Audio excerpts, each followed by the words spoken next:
Olá! Nessa série de vídeos nós vamos tratar sobre a ansiedade para a psicanálise e para Freud. Normalmente nós falamos da ansiedade como se a ansiedade fosse essa ansiedade popular, comum, que se discute, que se fala no dia a dia, mas é importante perceber que quando se fala em ansiedade para a psicanálise, se fala de algo um pouco diferente, com algumas outras percepções diagnósticas que não necessariamente têm a ver com essa noção de ansiedade que nós normalmente discutimos no nosso dia a dia.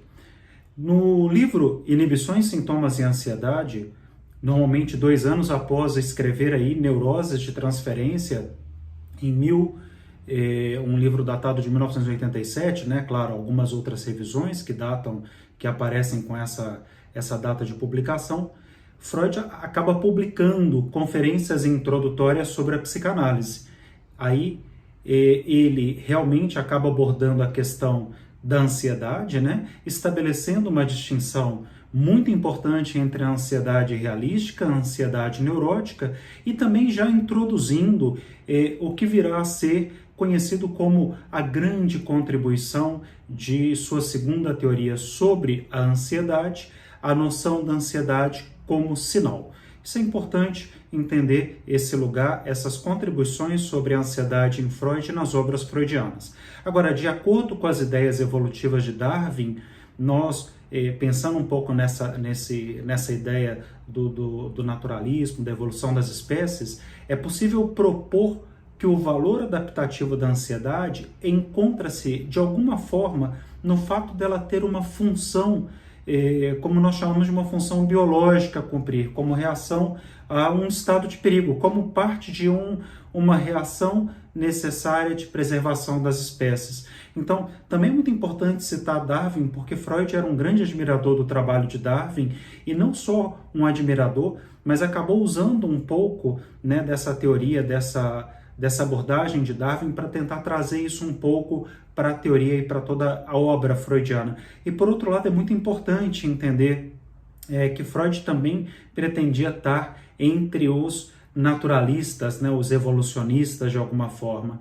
Então, nesse sentido, as contribuições de Darwin são muito importantes para nós, porque nos mostra que a ansiedade, num primeiro momento, poderia ser considerada esse estágio de preservação da própria vida frente a um estado de perigo, por exemplo. Bom, no caso de Freud, a ansiedade então seria o que nós chamamos de ansiedade adaptativa, não apenas por preparar o animal para lidar com o perigo, né? Já que nós estamos falando de um perigo por meio da mobilização de energia psíquica, mas também por auxiliá-lo na detecção antecipada de novas ocorrências do estado de perigo em questão. Então nós estamos já atribuindo algum significado para essa palavra ansiedade, já que ela também não é só para um perigo real, mas inclusive para uma hipótese de um perigo que poderia nos colocar numa situação ou numa nova situação aí de ameaça.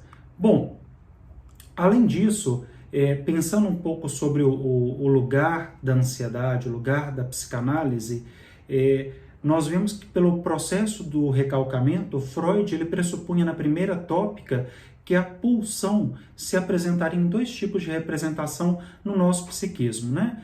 Uma delas seria a ideia recalcada e afeto, que entre seus destinos poderia ser trocada pela angústia.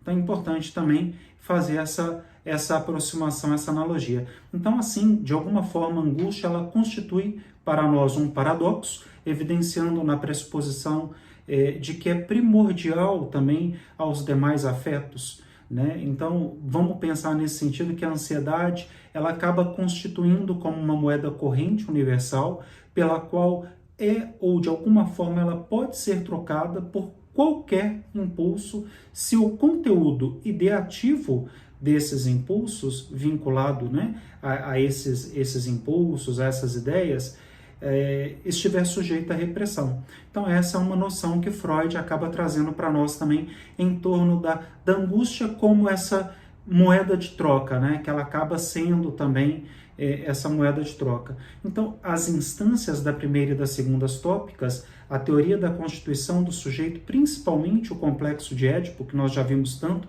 nos vídeos anteriores, A ideia do princípio do prazer, desprazer e a nosografia são convocados de alguma forma para dar conta das cambiantes, das formas que acabam mudando, né? Que são assumidas aí pela ansiedade, enquanto a experiência clínica ela guia o trajeto que conduz à segunda teoria das pulsões. Isso pensando aí no contexto da elaboração das teorias com Freud. É isso.